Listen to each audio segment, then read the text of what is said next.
My name again for everyone, I'm Anne Demarais. I'm very pleased to be here today with three fantastic leaders and peers. We have with us this morning Tom Bowler, who is the Executive Director of the Kansas Rural Initiative, and I was so excited to read in your bio about your organic farming and that you're a writer. That's one of my ambitions. Hope to do that someday. We have also Matt O'Malley, who is the Executive Director with Community Green Farms. I was absolutely fascinated not only to learn that you are a seventh-generation Kansan, but what you are doing, converting those shipping containers into hydroponic farms, which is really fantastic. An idea that would never have occurred to me. Love the innovation in that. And Matt O'Malley, Executive Director, Eric Rogers, there we go, moving on, Executive Director and co-founder with BikeWalkKC.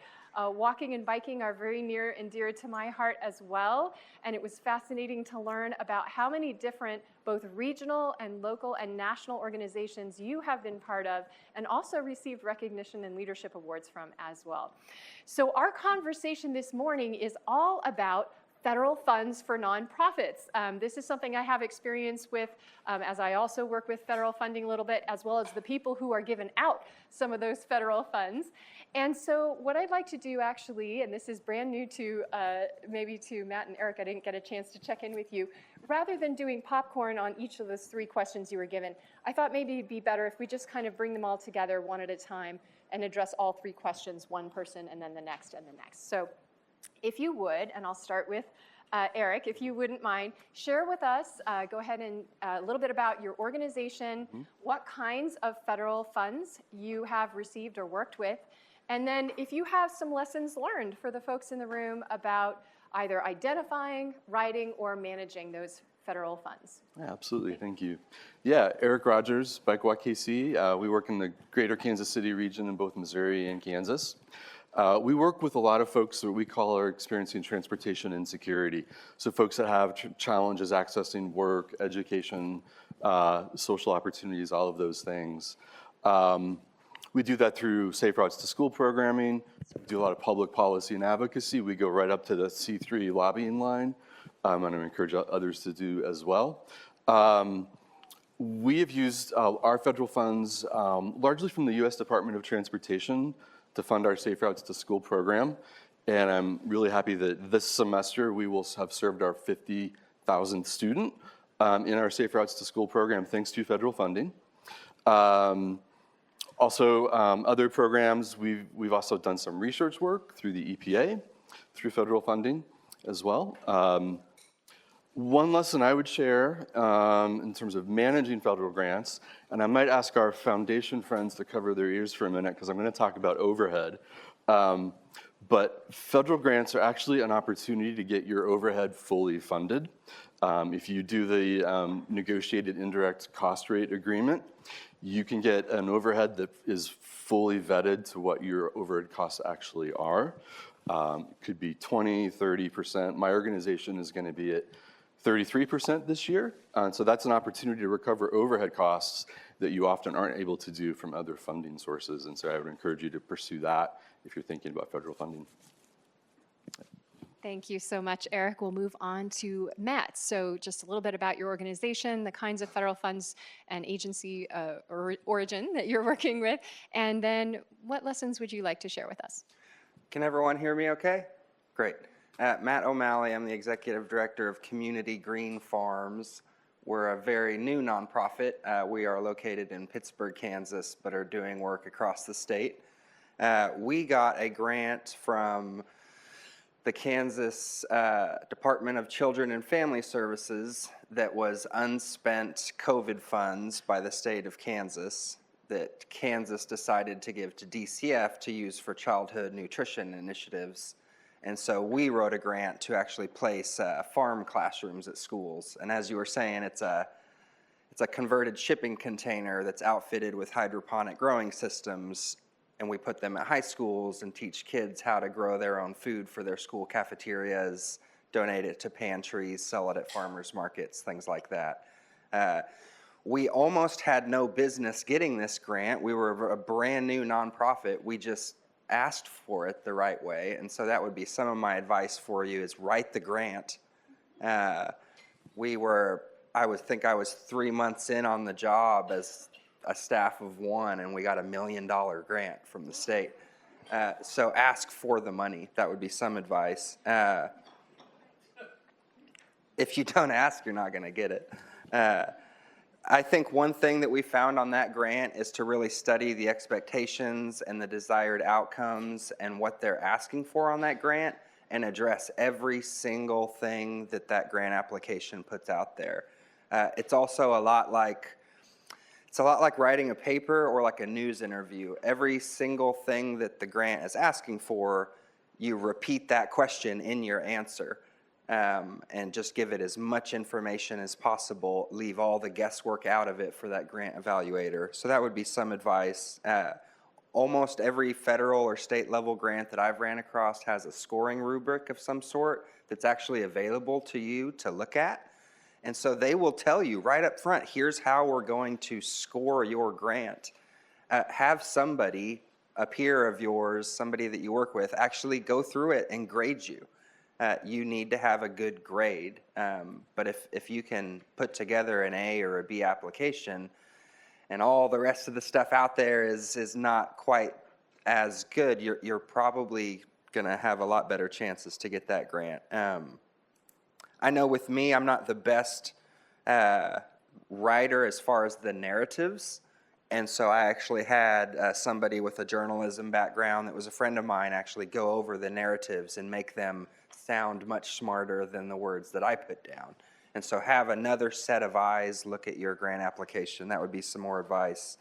And then lastly, just triple check your required attachments for these big grants. So this one ended up being 69 pages, which was way more than any grant I've ever worked on. 69 pages of narrative and attachment.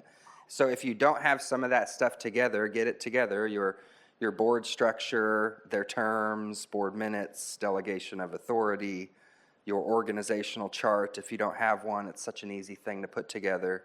You're going to need income statements, balance sheets, organizational budgets, your 990. Do you have a DEI policy? All that stuff needs to be put together on your letterheads, looking very professional. That would be some of the advice I would have. But I think the most important thing that I've found in some of these grants is always refer back to like the spirit of the grant.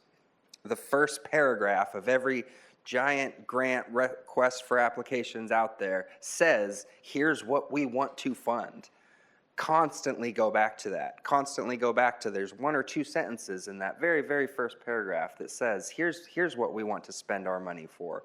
If you constantly refer back to that spirit of the grant throughout your application process, as they read it, they're going to keep seeing, oh, wow, they want to do exactly what we said we wanted to fund. I wouldn't call it a trick. I would just call it a good piece of advice for you. So that's kind of what I have today to share. Thank you so much, Matt. I'm really grateful for the attention that you and Eric are drawing to the kind of the importance of the details in federal funding. You need to read everything that's in that package and respond to it directly. Yes. As much as possible. And the overhead, I was fascinated to hear that because our panel earlier this week was sharing you can also go with whatever the standard rate is, but I love that you worked hard to negotiate. The standard is 10%, so if you can get more, go get more. Go get more, absolutely. Thank you so much, Matt, and we'll move on to Tom. Hi, I'm Tom Buller, Executive Director of the Kansas Rural Center. Our organization focuses on sustainable food and farming systems across the state of Kansas. I was trying to think about federal funding because we've gotten it in a lot of different ways or have managed it in different ways. Almost all of the funding we've gotten from the federal government's come from the USDA, but different parts of the USDA sometimes, and then sometimes the same part of the USDA, like the Ag Marketing Service. We've gotten that funneled through the state government, so they give money to the Kansas Department of Agriculture that we've gotten. We've also worked with partners frequently in getting some of the I don't know, larger federal grants. Actually, they're not really larger in the big scope of things, but for our organization, they're bigger. But so we've worked with partners. If it's a regional grant, we have one right now, the Heartland Regional Food Business Center, where we have 13 key partners across 6 states and 34 other partners. So that's kind of a big project. And those, one of the things about the partnerships is often like that one, it's through the University of Nebraska-Lincoln is who the sort of like money goes through from the federal government. So that adds a layer of complexity on the back end for us, but it makes it easier to apply because they fill out a lot of the forms. Like there are so many pages of forms that are, if you've never applied for federal funding, often pretty daunting when you first look at them. And we've also written our own grants, and so in that, when we're getting funding like through the University of Nebraska, we're considered a sub-award.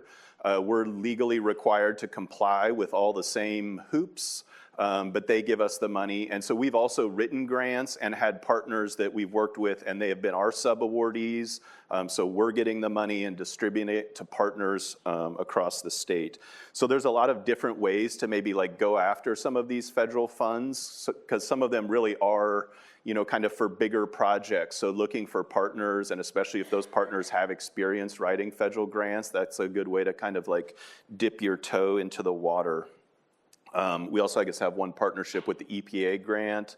That's the only money I could think of that we've gotten from anything besides the USDA.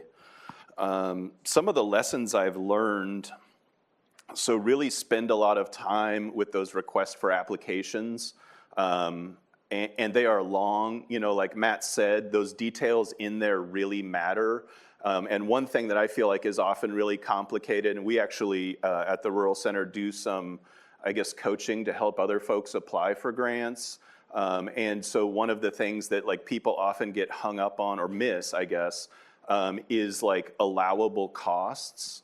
Because often in the thing, it'll be like, refer to this for allowable costs, and then it'll link you to something 200 Code of Federal Regulations. I don't remember the exact same thing. And if you've never read any of the Code of Federal Regulations, it is not like gripping reading. It is pretty boring. But I mean, it's really important in the details, because some of the grants will fund, like you could have food at a conference would be a fundable expense, but other ones like won't fund any food for any purpose. So you really have to know, like, in that grant, what are the allowable expenses? Because I'll see when we're helping people put together grants, just like throw in the expenses they need for their project, whether or not those are fundable. And it's like, that's a good way to get your grant overlooked, I think. The other thing I would say, I really like writing grants because it's kind of like the dreamy part of the thing. You're like imagining, what can I do if I get this money? With federal grants especially, like plan time on the back end for management. There is a lot of management through systems that are often painful to deal with, I think.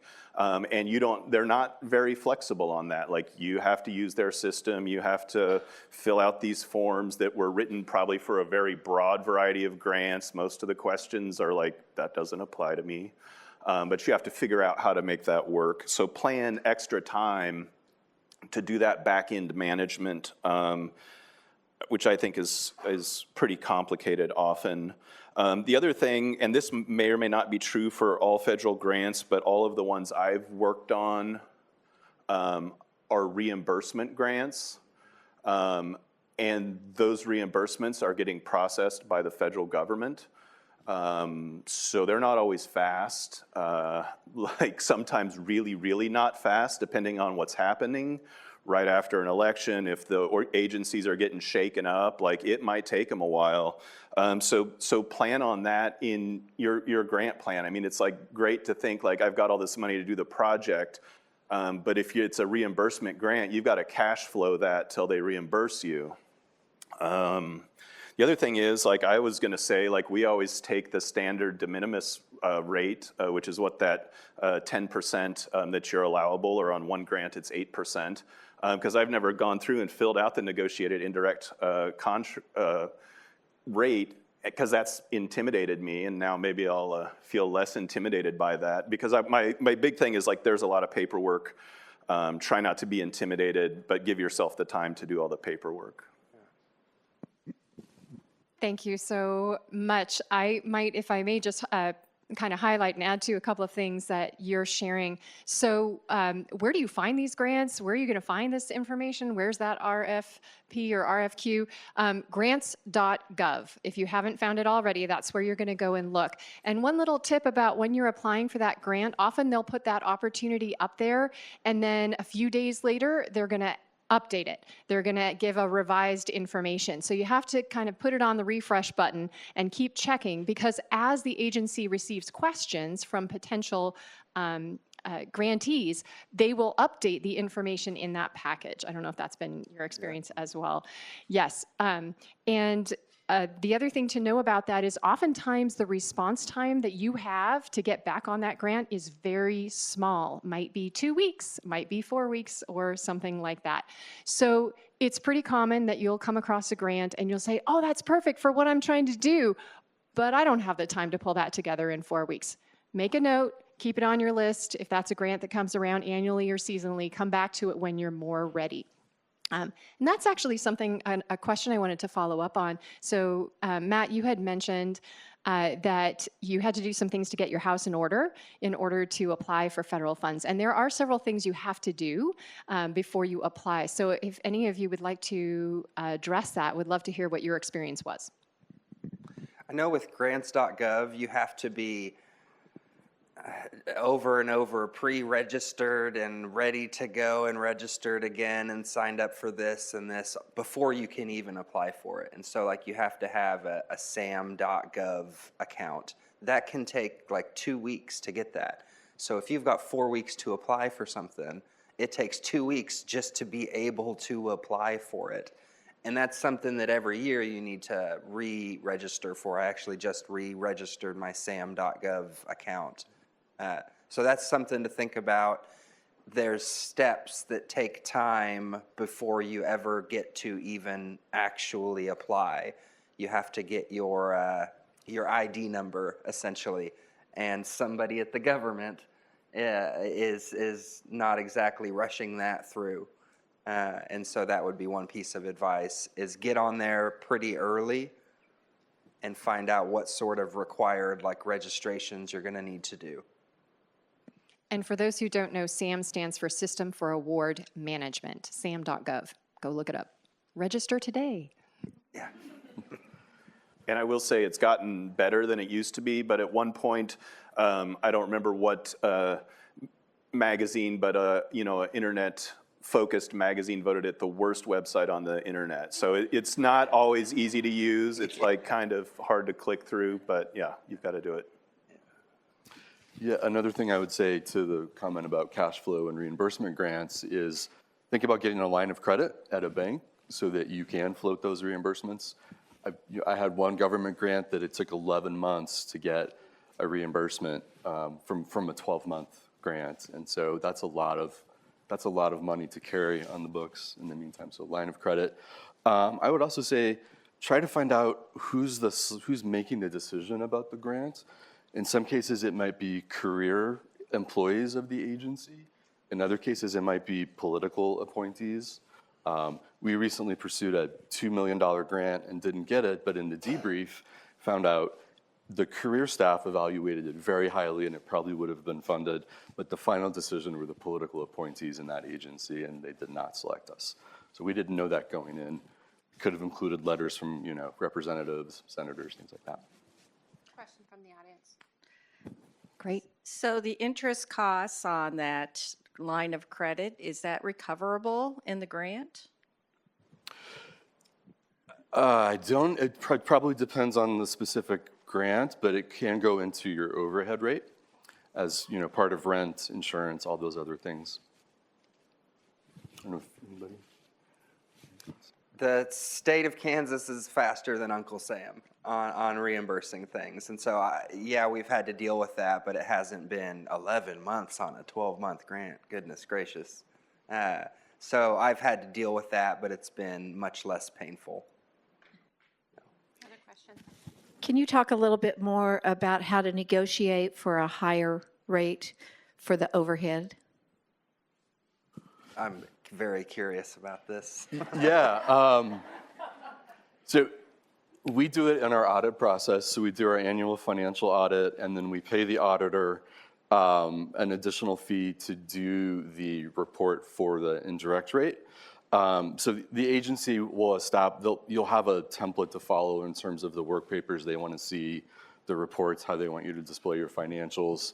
And then you submit that to whatever agency you receive federal funds for, or where you might anticipate applying. There'll be a process. The acronym is NICRA, N-I-C-R-A, Negotiated Indirect Cost Rate. Look for an accountant or an auditor that has experience doing that, and they'll know what to do for you. Since the word audit was said, this is an opportunity to let you all know that there is a requirement for the federal government that if you, and this good news is that in April of this year, the number went up. So it did. So it is no longer 750,000, it's now 1 million. If you receive 1 million in federal funds, in total, then you will be required to do the single audit process. It used to be 750K, now it's 1 million. Good news. And one thing I'll add on that, in our work with partners, when you work with universities, they're often like, where's your audit? Because they only work in the big numbers in their financial departments, and you have to like explain to them like, oh, we're below that threshold, we don't have to have one, and then they'll figure it out. But when you first get an email that's like, okay, where's your audit? It's a little, oh, you have to tell them you don't have to have it. Can I ask how, and I have experience with working with federal grants and taking advantage of the technical assistance that each department usually has available. Have you all had experiences with that? How good was it? Should you not overlook it? In all the federal grants I have applied for or partnered with, I'm trying to think it's probably less than a quarter of them have had any technical assistance available aside from a webinar. Yeah. They'll often have a webinar about it, but like there have been some where it's like somebody from another organization often will sit down and walk you through it. That has been helpful. Every time it's available, I've taken advantage of it. Yeah. The webinars are very helpful. There's public comment periods. There's some other TA. There's contacts that you're given that you can reach out to. I haven't done too much of that, but I know the webinars are very helpful. One thing I might add to that is I have heard from some folks who've received and worked with federal funds. There's probably going to be a bit of a distancing in the beginning, right? And that's necessary. There's going to be some distance. So you might not, you reach out, you might not get a whole lot of response, and that's partly because they have to, they're the federal government and they are being funded by public funds. So they have to not only model impartiality, they have to practice it and transparency. So they can't, they're being very careful about showing favoritism. Once you receive those funds, though, you will be put in touch with a real live person. Hopefully that was your experience. And they tend to be very helpful and friendly. And so you should not hesitate to work on building that relationship with that program officer or that grant manager. And I have found in my work that not just the sort of program officer equivalent, so the person who's like focused on the what of that particular funding, but all the folks in that chain, the person who's more on the finance and the budgeting side, are really helpful about, oh, hey, you need to do it this way in order to get paid. Things like that. Hi. Okay, the question I have refers back to the audit, the change to the 750,000 to 100,000. Does that 1 include million. the audit review rather than the professional audit? So that's for the single audit requirement, which is a requirement if you are receiving federal funds. So if you're receiving more than Right. $1 million. Right, have and to go I through that understand process. that, but at some level, you can do instead of the professional audit to receive the funds, if you're under that 100,000, will they allow you just to do the review? I can comment on that. So we are under the $1 million mark, or 750,000 before that. So we aren't required to do an audit. What we have had with at one of the grants, and maybe it was like one of the more recent ones, so maybe they're upgrading there, is they want us I don't remember what they called the document, a letter attesting to your financial management. So you have to go through, do you have a conflict of interest, check all these boxes. They wanted a copy of our financial management processes. So a written document. We weren't required to have an audit, but we have gotten reviews and just stated that, just to let them maybe feel comfortable that we are managing our money appropriately, but we weren't required to have an audit, and we weren't even required to have the review. It was just kind of supporting information that I think, hopefully was helpful. They didn't give us any problems once we submitted that, so. Thank you for that question.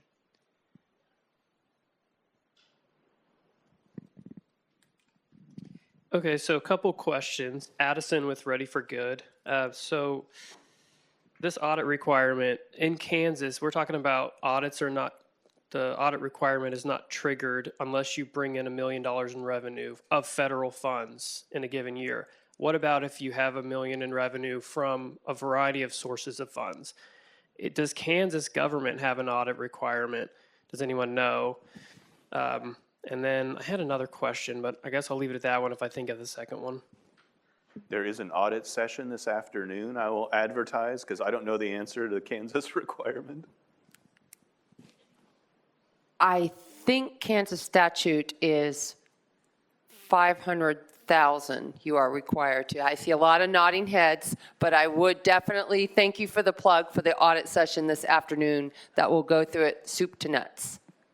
Thanks for that product placement. Amy Scribner, BikeWalkKC. So I work with Eric.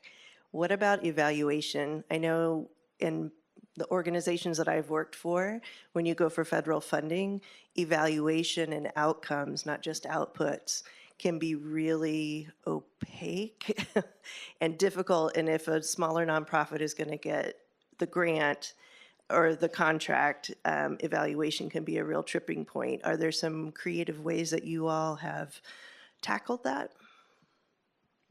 I know with ours, the evaluation, it's incredibly simple for this grant. I think we got a little lucky there. We turn in a monthly status report and a monthly financial status report.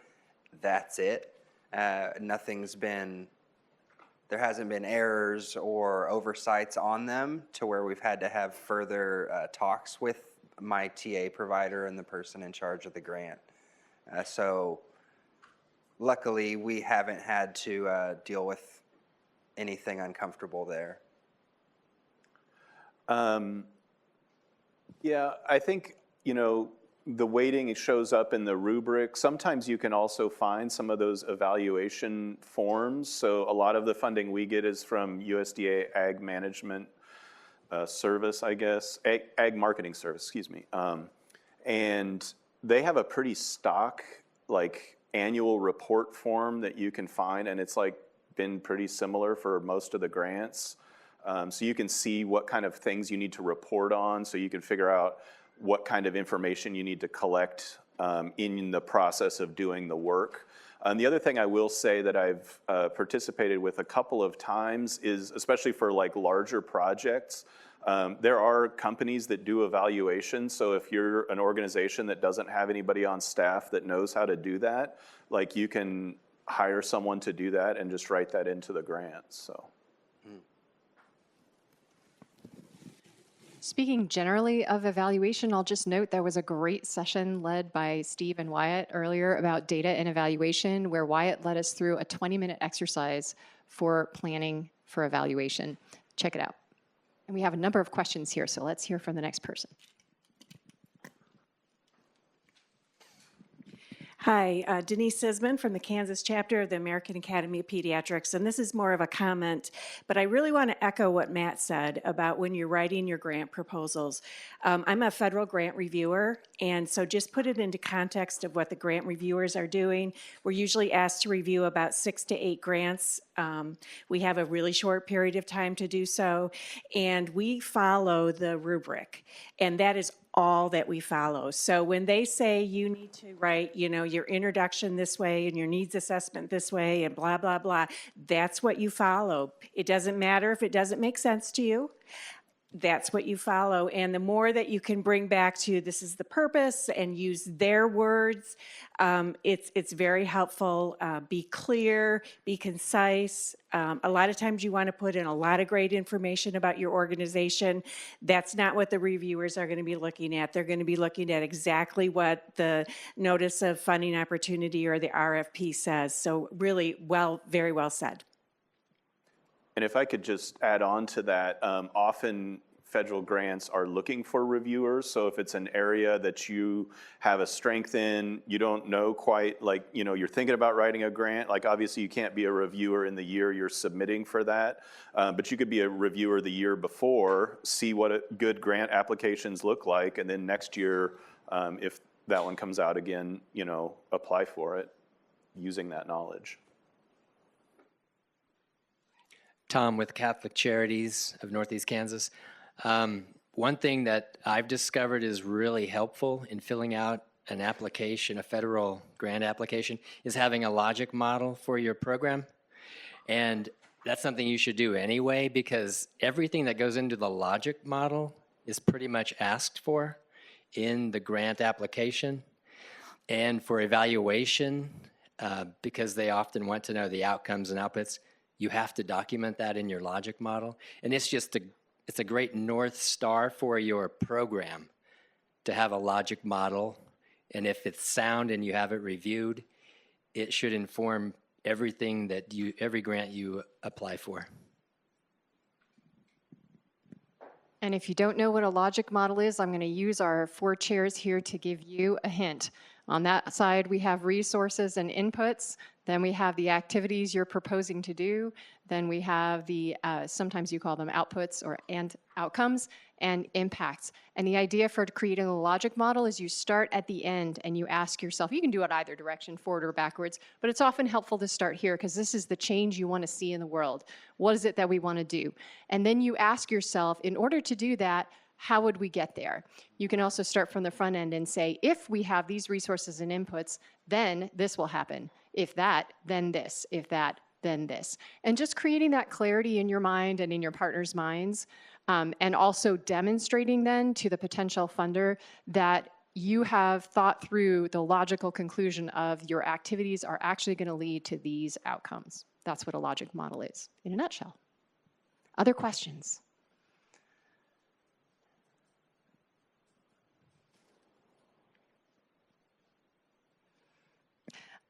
I was curious to hear a little bit more about, did any of you have a challenge getting your organization to get on board with the idea of applying for federal funds, knowing that it is a fairly intensive process, that there's a lot of getting your house in order that has to happen first.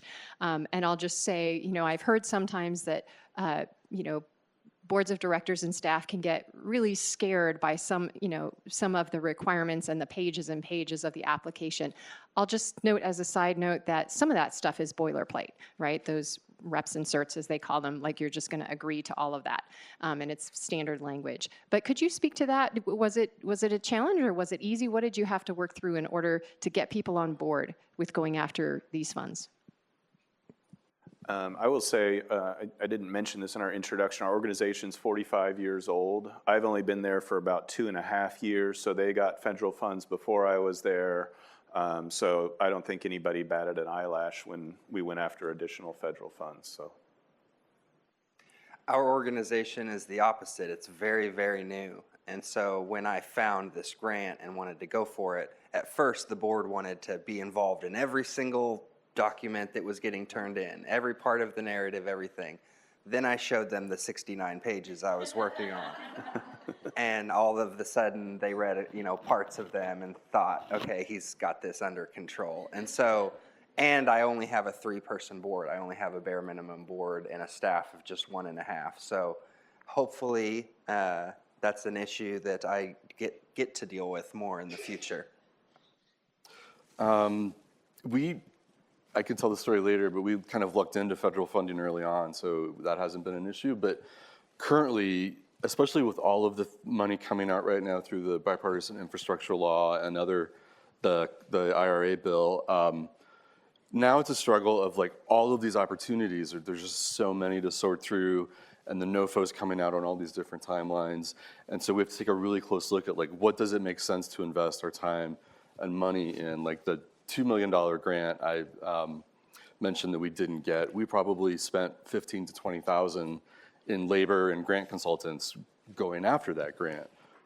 And then we've heard a lot about the administrative headaches of getting the grants. So that's a trade-off that you also have to think about. Is the money worth it given the burden it's going to put on you to spend it?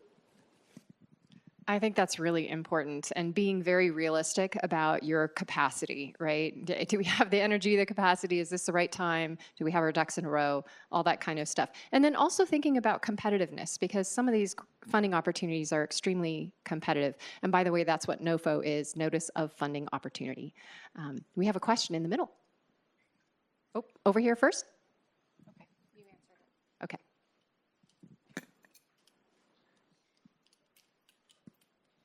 I've got to do this right this time. Kay Wiggins, Club Parkinson's, Wichita, Kansas. We are a new nonprofit, almost 3 years old. We have a board of 10 people. We only have 4 people on staff. Who do you recommend to be the best to prepare the grants? Or do you have any suggestions on that? Is it a combination of people? I heard someone say the other day, write your grant within the company yourself or within the nonprofit yourself. But I'm curious who you would suggest to write the grant. Do you have a development person as one of your 4, but you have an executive director?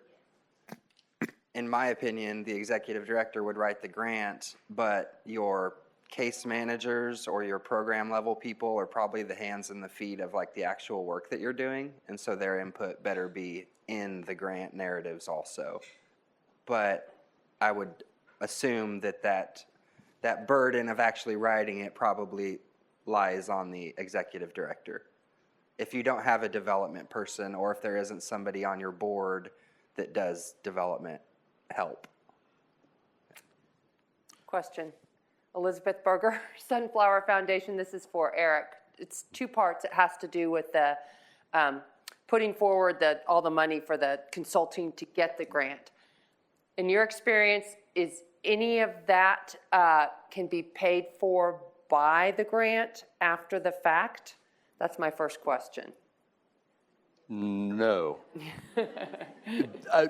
If you're talking federal grants, you have to be very careful. You will get a contract start date. You may get, a notice to proceed letter. You cannot spend a dime before you get the official permission to start spending money. And I asked that specifically, and thank you for giving the appropriate response, because that is a way federal and foundation grants are different, because sometimes you can have that conversation with a program officer at a foundation about that. The second part of the question has to do with, I believe BikeWalkKC also has some contracts with the federal government that are not grants, right? But they are funds coming in to support work. Can you speak about that? We have government contracts, but those are state and local, not federal. Although many of the state and local contracts are from federal funds that states have received, and then we are on as a contractor or a consultant in some cases. How does that compare? How does it work being that in that kind of role with federal or state funds, as opposed to a strictly grantee role? In that case, the pass-through agency probably does a procurement, so they issue a request for proposals. You submit a proposal. they'll consider you along with other teams or organizations that are proposing for their project. And it's much more of a fee-for-service relationship. But if it comes from federal funds, it likely counts towards your single audit threshold, so you just have to be careful about that. But in that case, a lot of like the regulations and how it happens is driven by the state or local government policies and laws. I'm going to add a little bit.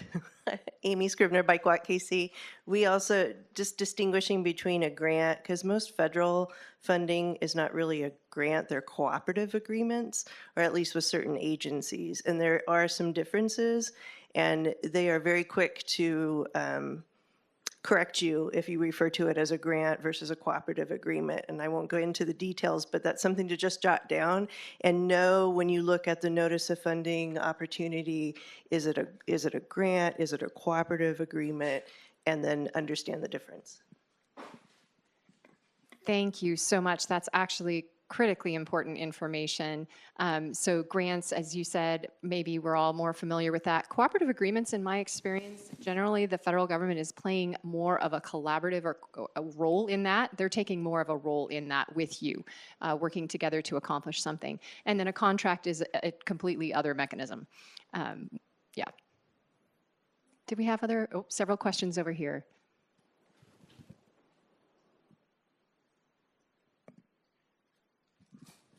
Catalina Garcia con Salud Más Bienestar. And one of the questions that I had for you is, you receive funding from different streams, like federal or foundations.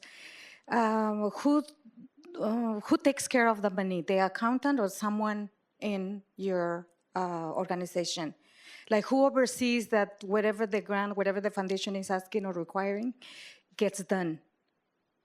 The executive director, or you have someone? We have an in-house accountant who is responsible for all the financials.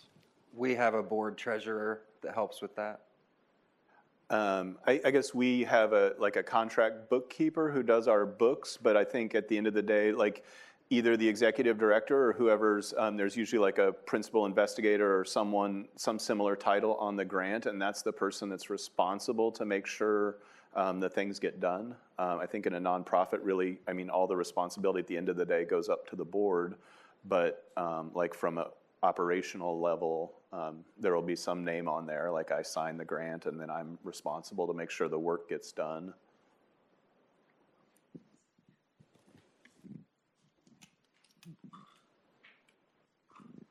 Hi, Amanda Jarvis, Build-A-Pro in Salina, Kansas. My question has to do with being the grantee or a sub-grantee and getting your house in order.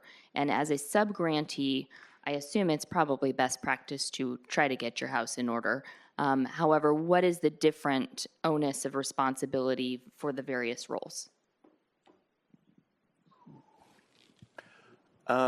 So I can answer that because we've been both. Whoever the grantee is directly responsible for, I guess, having their house in order to the federal government. And then that grantee, if they have sub-grantees, is responsible for making sure their sub-grantees have their house in order, so to speak. I mean, in the end, the agency can ask questions of that sub-grantee, but if there's a problem there, like not only are they going to get in trouble, the grantee is also going to get in trouble, I suppose, or there will be, you know, I don't know, I've never run into like what the corrective actions are or whatnot, but that's kind of like the way the responsibility flows in that relationship. I'm glad you used the word flows, because we sometimes talk about the fact that those provisions and requirements flow down, all the way down. They follow the money. Mm-hmm. I have to admit, though, I don't actually know, like if you were doing a sub-award, I'm assuming that person would have to also be registered in SAM, right? .gov. They have to have that unique ID. Yeah, and there are some differences between sub-award and subcontract or contracted services. So those are just different like labels and concepts to look into. But yeah, like a contractor usually doesn't have to have the UEI, unique entity identifier, but a sub-awardee would. You know, a contractor, you're sort of maybe pitching a more specific role or narrow role usually. I do. I'm a contractor. Thank you so much. So we are coming up at the conclusion of our time for this panel. If I could, just to wrap it up, if you had kind of the one thing that you learned from the experience of working with federal funds or with federal funders, one more thing that you would throw out to the audience, what would that be? And we'll start with Tom. I would just say, to echo something Eric mentioned a minute ago, right now there's a ton of opportunities out there, I think. So finding the right ones for you is kind of a daunting task. But if you can find the opportunities that match what you're trying to do, it can be a good source of funding as long as you make sure you're ready to jump through those hoops. I would say go for it. Everyone who looks at a 100-page RFA is intimidated by it. And if you're not one of the ones that goes for it, then you're never going to get it. And so that would be some advice. Also, a takeaway would be these giant government grants are nice, but all of the smaller grants also add up. And make sure that you're signed up for all of those newsletters, the Kansas Health Foundation, the Sunflower Foundation, Patterson, KHI, Sunderland, Kansas Food Action Network, Kansas Rural Center, Department of Commerce, all of those organizations put out information about much smaller grants, even your local community foundation. So while these big ones are great and they do multi-year work, don't forget about the smaller ones, which are often a lot easier to find. And grants.gov is a really great searchable resource. Grant Watch, I love Grant Watch. It's $99 a year, and you can really, really get down and search for the type of things that you're wanting to be funded. And so I would also encourage you to look into Grant Watch. I want to ask, who's heard of the Justice 40 initiative? Anybody?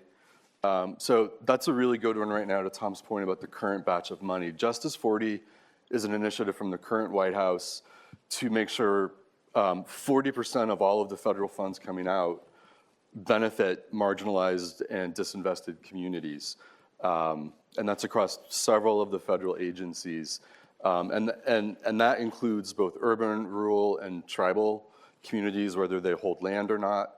And so there's a ton of technical assistance and information and capacity building for organizations serving those communities, especially organizations led by those communities, to help them access the federal funds. So I would say look up Justice 40 and the resources that are available there.